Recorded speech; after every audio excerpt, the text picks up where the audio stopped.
දවසක් කියලා පිළිගන්නවා. ඉතින් අදත් ඔයාලව SL දනු වයිල්ඩ්ලයිෆ් YouTube channel එකේ තියෙන අලුත් වීඩියෝ එකට. ඉතින් අද මම ගෙනත් තියෙන්නේ අපේ වටපිටාවේ ගෙවතු වල නිතර දකින්න ලැබෙන ඒත් අපි වැඩි අවධානයක් යොමු නොකරන අපූරු ජීවියෙක් ගැන තමයි. අද අපි කතා කරන්නේ පලා කටුස්ස ගැන. එහෙමත් නැත්නම් green gradient lizard කියලත් මෙයාව හඳුන්වනවා.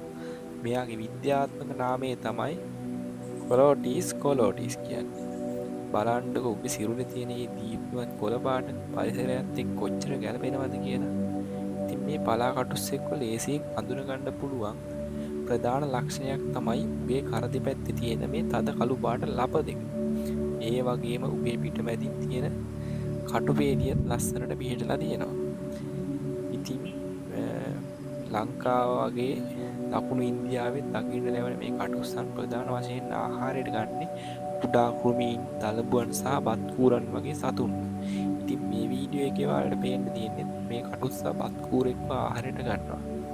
ඉතින් ගස්වල ඉතා වේගයෙන් සහ දක්ෂට සැහැරෙන්න හැකියාවක් තිබෙන සැහැල්ලු ශරීරයක් තියෙන මේ කටුස්සොන් සාමාන්‍යයෙන් අපේ පරිසරයේ සමතුලිතතාවය රැකගන්න ලොකුවට උදව් වෙනවා. ඉතින් මේ වගේ සතෙක් අපේ වත්තක ඉන්න එකත් ඇත්තටම ලොකු දෙයක්.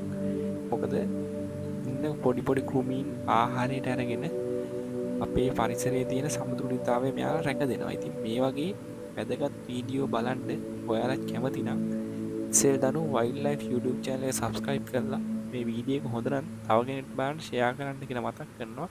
ඉතින් ඔයාලගෙත් අදහසක් තියෙනවා නම් ඒකත් පහලින් කමෙන්ට් කරන් යන්න. ඒක මට ගොඩක් වටිනවා. ඉතින් එහෙනම් අදට මම නවතිනවා. අලුත් වීඩියෝ එකකින් හම්බෙමු. සියලු දෙනාටම සුබ දවසක්.